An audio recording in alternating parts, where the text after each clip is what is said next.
Khan sir यांनी आपल्या विनंतीला मान देऊन सिल्लोड स्पेशली ते आपल्यासाठी आलेले आणि त्यांची तळमळ होती की सर तुम्ही जे मुलांसाठी सांगताय त्या मुलांसाठी, तर मला इथे यायला म्हणजे ऍक्च्युली पैसा हा माझ्यासाठी गौण आहे, परंतु या विद्यार्थ्यांसाठी ना मी सेवा द्यायला तयार आहे, तुम्ही बोलवा.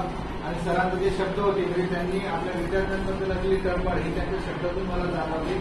आणि असे लोक खूप कमी असतात सर, तुम्ही तुमच्यासारखे लोकांचं आम्हाला मार्गदर्शन दिलं. हा तालुक्यातला किंवा ठिकाणी कार्यक्रम तुमच्यामुळे हा एवढा सुंदर झालेला आहे. आमची विनंती तुम्ही मान्य केली आणि आमच्या विद्यार्थ्यांसाठी तुम्ही तुमचं शेतामध्ये तुमचं आले त्याबद्दल तुमचं आम्ही साधन केंद्राच्या वतीने खरंच मनापासून तुमचं आभार व्यक्त करतो. आणि यानंतर मी आदरणीय सरांना विनंती करतो सरांना की त्यांनी आमच्या विद्यार्थी व पालकांना आपलं मार्गदर्शन करावं.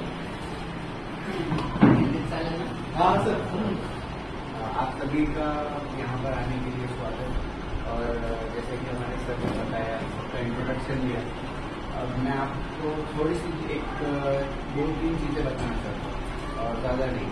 अभी सबसे पहले जो हमारा आज का विशेष ये है कि कैंप रखने का आपका जो शक्ति मार्फत रखा गया है, इसके अंदर ये है कि जो बच्चे छोटे हैं 12 साल की उम्र तक, जो बच्चों के अंदर स्पेशली कोई प्रॉब्लम्स आते हैं तो पेरेंट्स को कैसे समझे, यानी जो आई बड़े हैं उनको कैसे मालूम होना चाहिए ये प्रॉब्लम्स कैसे क्रिएट होते हैं.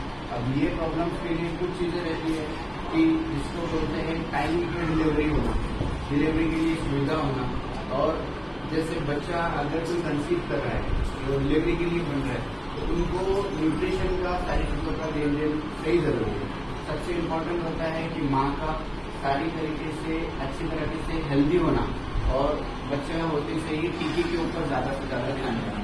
अगर हम लसीकरण के ऊपर अच्छा ध्यान देंगे ये सारी चीज़ें हमारे से हम इसको रोक सकते हैं. तो ये चीज़ें रोकेंगी. जैसे कलर ब्लाइंडनेस हो गई, आंखों से कम दिखना, बच्चों को चलने में दिक्कत आना, मान नहीं पकड़ते आना, चलने के लिए उनको प्रॉब्लम होना, ये सारी चीज़ों को हम रोक सकते हैं. इसके लिए थोड़ा सा हमारा पेरेंट्स का भी ध्यान देना बहुत जरूरी है. अगर पेरेंट्स जागरूक होंगे तो उनके आने वाली जो पीढ़ी है उनके लिए वो बहुत से अच्छे प्लान कर सकते हैं. इसके अंदर एक और जो मिनिस्ट्री ऑफ हेल्थ साइंस बताती है कि फैमिली प्लानिंग का सही तरीके से होना, कंटिन्यूस मैरिजेस जिसको बताते हैं कि जान पहचान में जो रिश्तेदार में शादी होती है वो चीज़ का भी बहुत ज़्यादा इसमें योगदान होता है. तो वो चीज़ को थोड़े नियम को पालन करते हुए हम अगर इस पर ध्यान देते हैं तो ये हमारे लिए बहुत अच्छी चीज़ होगी. और रही फिजियोथेरेपी की बात, जो आज कैंप जिसके मार्फत रखा गया है, जो ट्रीटमेंट मेन फिजियोथेरेपी है, तो वो आपको एक पेशेंट को देखकर हम बताएंगे कि आपके बच्चों को किस तरह से फिजियोथेरेपी की जरूरत है.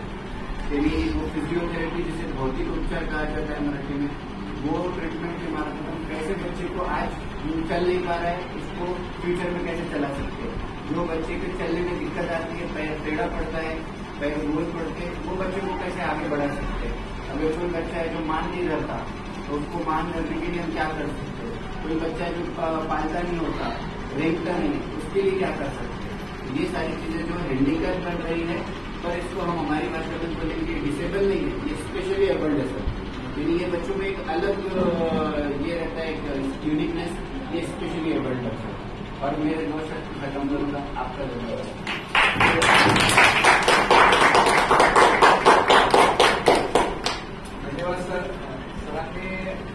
आपल्याला दिव्यांग कसं निर्माण होतात आणि असे मुलं जन्माला यायला नको त्यासाठी पेपर काय घेतली पाहिजे.